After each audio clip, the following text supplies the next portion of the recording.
Hi, it's Leanna Merrick, and you're watching episode 13 of the Modern Girl's Guide to Sewing.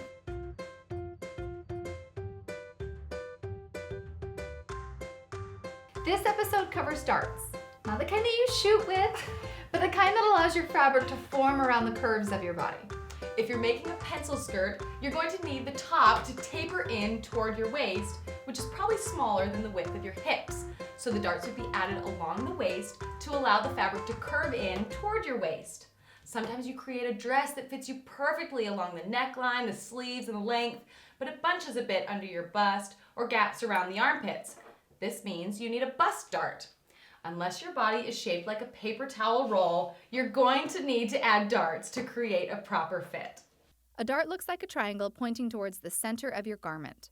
Most commonly, bust and waist darts are about 3 to 5 inches long, with the widest part of the triangle being 2 inches. But the width can vary depending on the size of your bust.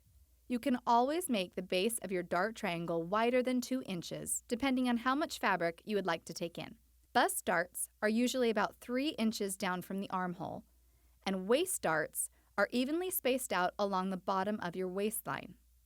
Waist darts can also be placed in the back of a dress or pencil skirt. If you're still unsure, make a test bodice or skirt and play around with the measurements until they fit you just right. Then save these measurements and refer to them every time you add a dart.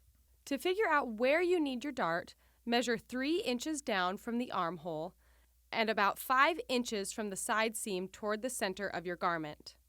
Mark this point with tailor's chalk. Then use your ruler and draw 2 lines from that point to the edge of your fabric, angling your lines out until they're about 2 inches apart.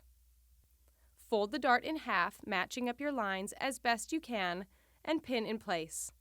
Ironing this crease is also a good way to help keep the fabric in place and creates a nice, crisp, clean dart. Sew slowly along your marked line, starting at the edge of your fabric toward the point. Backstitch when you start your stitch, but when you get to the point, just stitch right off the fabric without backstitching. Trim your thread, leaving a long thread tail.